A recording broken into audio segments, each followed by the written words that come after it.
Sa mga hindi po nakapanood, tinalo po ng Ginebra ang TNT sa pagpapatuloy ng game number 4 sa PBA Governors Cup Finals. So hello everyone! Ito po ang inyong pambansang batang kalye ng Pilipinas. Kayo po ay patuloy na sumusubaybay sa FTW, ang For the Wins video.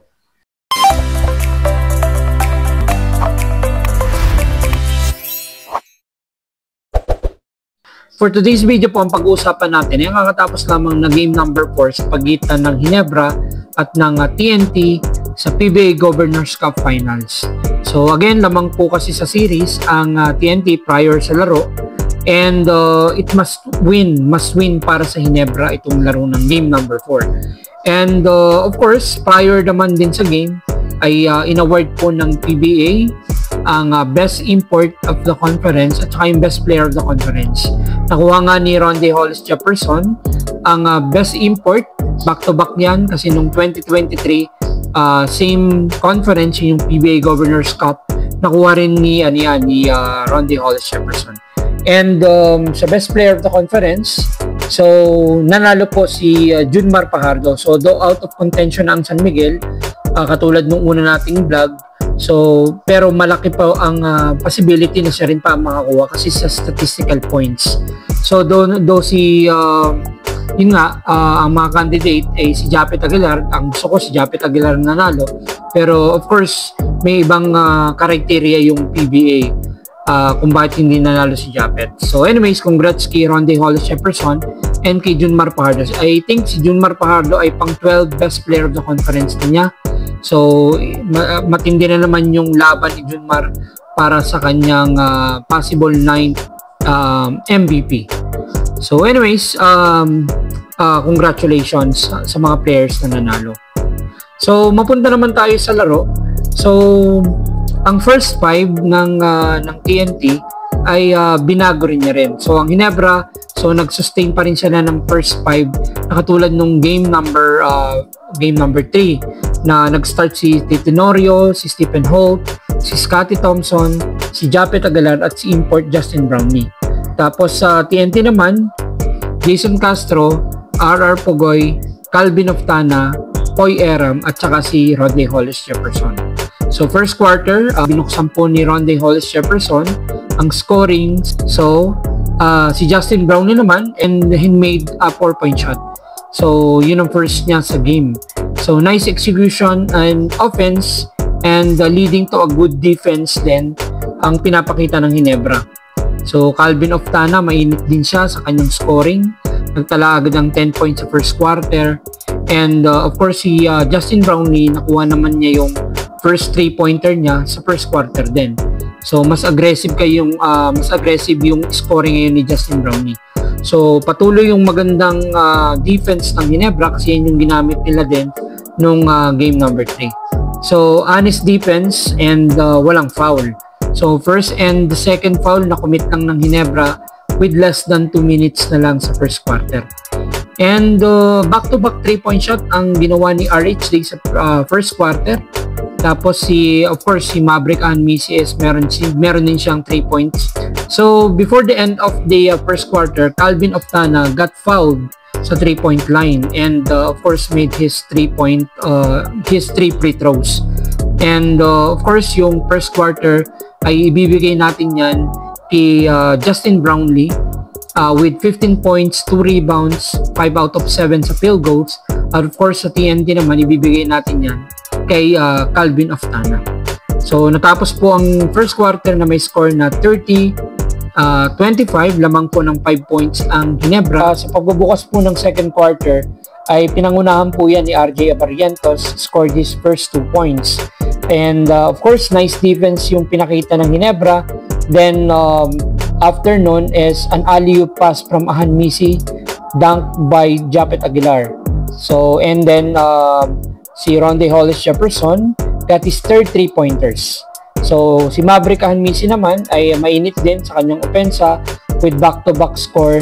Isa yung outside shooting and another drive naman for Maverick Ahanmisi.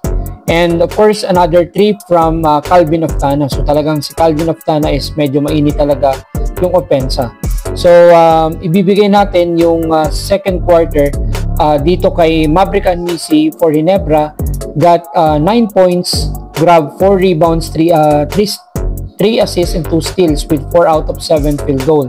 Tapos si Calvin Aftana, sa second quarter, meron na talaga siyang 20 points and 4 rebounds, including yung 3 out of 6 sa kanyang 3 points. So, natapos po ang second quarter, 54 ang Ginebra at ang TNT po ay 42 with 8-point lead by Ginebra. So, dito rin nakuha ni Scottie Thompson.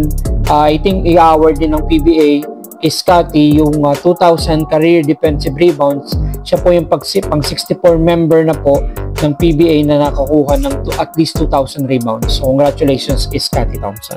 After the halftime, ito po yung third quarter. So, nagpalit ng starter ang TNT. So, binuksan ni RHJ ang third quarter sa kanyang scoring at si Japet Aguilar naman ang para sa Ginebra. So, sinundan pa yan ng pang-apat na 3-pointer ni Rondy Hollis Jefferson. So, dito na mayagpag yung scoring naman ni Stephen Holt. Samantalang sa TNT, si Reynan Batak naman yung nagpakitang gilas. Pero dito rin sa third quarter, nag-back-to-back 3 points si Justin Brownlee. Pangatlo yan ni Justin Brownlee sa laro. And another good play from Justin Brownlee, an assist to Japet Aguilar para sa isang dunk. So, maagang na penalty ang Ginebra at yan tinake advantage ng TNT. So, off the timeout, finally, RR Pugoy hit ay 3-pointer. So, pero binurayan ni Justin Brownlee sa kanyang pangalawang 4-pointers. So, ang third quarter ay natapos sa score na 85-77 at ibibigay natin yan yung credit kay Stephen Holt na may 12 points para sa Ginebra at 12 points din para kay Reynan Batak na nabuhay yung scoring. So, si Justin Brownlee, of course, meron siyang back-to-back 3 points. So, special mention. At the same time, meron siyang 4-point shot. Ito po yung fourth quarter. Ito po yung final quarter. So, Aguilar scored sa pagbubukas ng fourth quarter. Medyo disorganized yung play ng Ginebra, kaya nakahabol ang TNT. So, and binalik nila si Justin Brownlee at of course si Scottie Thompson para maayos ang offense. And of course, dahil sa magandang defense din ng Ginebra, so medyo talagang pati yung offense nila ay sumasabay. Imagine, Maverick Anmisi got 4 points at the buzzer and nakalamang ng Ginebra ng 11 points, 101-90. Tapos sinundan pa yan ng 3 points naman at the buzzer din ni Stephen Holt. So, sa score na 104-92. So, meron din siyang slash at statement dunk ni Justin Brownlee bago matapos ang laro. So, and after nun, ayun na nga, Ginebra won the game number 4. And of course, the momentum especially totally shifted to Ginebra. So, pressure is now on the side of TNT. So, again, yung defense niyang Ginebra ang naging susi para manalo. Series now tied at 2-2. So, best player of the game is Stephen Holt. Scored 18 points, 3 rebounds, 2 assists, and meron siyang 5 steals. Bukod po kasi sa mga local support katulad ni na Maverick, Anmisi at saka si Stephen Holt, ang isa sa tinitingnan din talaga natin na nag-step up dito sa laro na to sa game number 4 ay si Justin Brownlee. Imagine nung game number 3, si Justin Brownlee ay may 18 points, 13 rebounds, 4 assists, 1 steal, and 4 blocks. So, nag-focus si Justin Brownlee sa defense, diba? Pero, ang kagandahan niya, nung game number 4, aside from the defense, ginawa niya is sinama niya rin yung offense niya. So, katulad po ng mga last vlog natin, na nakikita natin na si Justin Brownlee ay hindi masyadong tumitira. Pero this time, si Justin Brownlee ay nag-contribute ng 34 points, 6 rebounds, 4 assists, and 1 steal. So, and tatalakayin din po natin si Justin Brownlee kasi yung performance sa game number 4, ang laki ng disparity pagdating sa points. So, and tinignan po natin yung average ni Justin Brownlee. So, katulad po namang nung last vlog natin na napapansin po natin na si Justin Brownlee ay hindi po masyadong tumitira. Pero kung ikukumpara po natin yung performance niya ngayon, madami siyang attempts. Kaya since siya yung number 1 scorer ng Ginebra, mas lamang si Justin Brownlee kung titira siya ng titira. And ito na nga, pinapakita sa mga numbers. So game 1, 2, and 3, so he just actually attempts 7 attempts lamang sa 4 points, 4-point shot. So meron siyang 1 out of 7 at ang percentage niya is 14.3 lang. So napakababa po nito.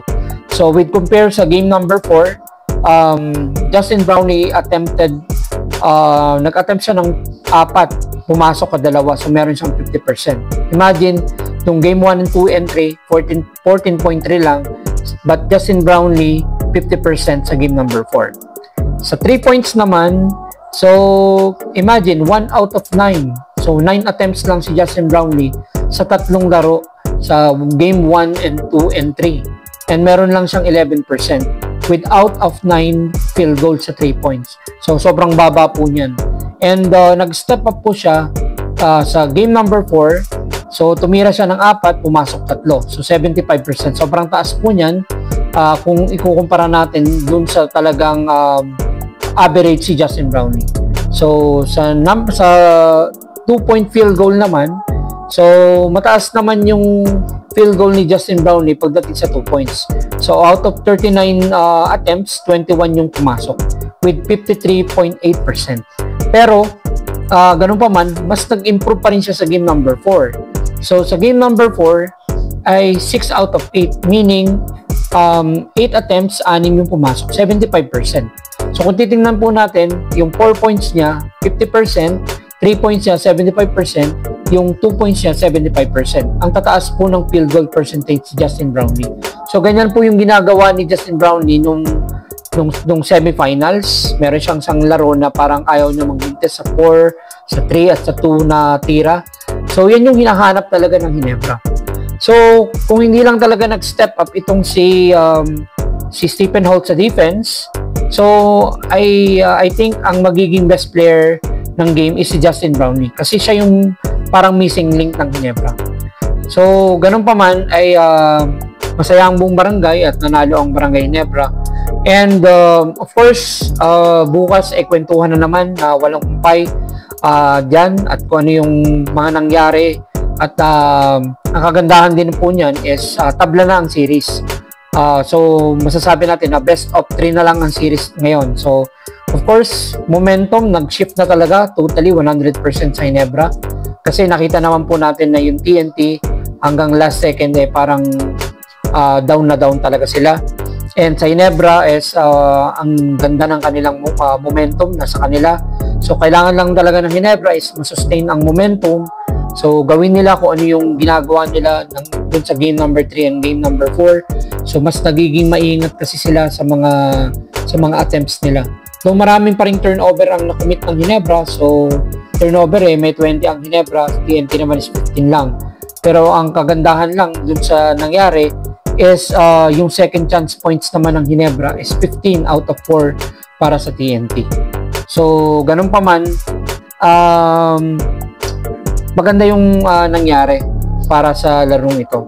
So ngayon, ang mangyayari is parehas magkakaroon ng malayo-layo pa naman ang game number 5. So game number 5 will be on Wednesday. So of course may panahon pa para mag-practice at magkaroon ng adjustment ng both teams. So walang masyadong adjustment sa palagay ko. Ang gagawin ni Coach Tim Cone, isusustain na lang kung ano yung mga ginagawa nila. Pero sa part naman ni Coach Chat Reyes at ang TNT, hahanapin nila kung saan yung malamang manonood sila ng tape, papanoorin nila yung laro na kung bakit nanalo, ano yung ginagawa ng Ginebra, kung bakit nanalo. Pero alam naman ng mga coaching staff ng TNT yan. So pero of course papanoorin pa rin nila para makapaggawa sila ng adjustment kung ano mga adjustment ang gagawin nila. Pero yon, ganun pa man, congratulations sa buong barangay. So masayang-masaya ang Barangay Ginebra kasi tabla na ang serye. So dito natin makikita kung sino ang magkakaroon ng major adjustment and sa game number 5 at well prepared, so siya ang mananalo sa game number 5. So basically, napaka-importante ng game number 5. Kasi ito yung parang kung mananalo ka ng game number 5, isa na lang at ikaw na ang kampiyon. So though ganun pa man, PBA to so alam natin na sobrang gagaling ng mga players, so makakahabol at makakahabol. So expect TNT na babounce back yan. So knowing RHJ, gusto niyang patunayan na talagang siya yung best import. And ganun din si Brownlee, gusto niyang patunayan na bakit hindi ako pinili yung best import. So wala naman sa kanila yung individual awards, pero of course meron pa rin diyang natatanim sa mapuso nila na kailangan sila yung the best. So anyways, yun muna for today. So salamat po sa pakikinig, and again, ito po ang pambansang Batang Kalye ng Pilipinas. Thank you po for watching. Kayo po yung nanonood ng FTW for the Wins video, and see you on my next vlog. Peace.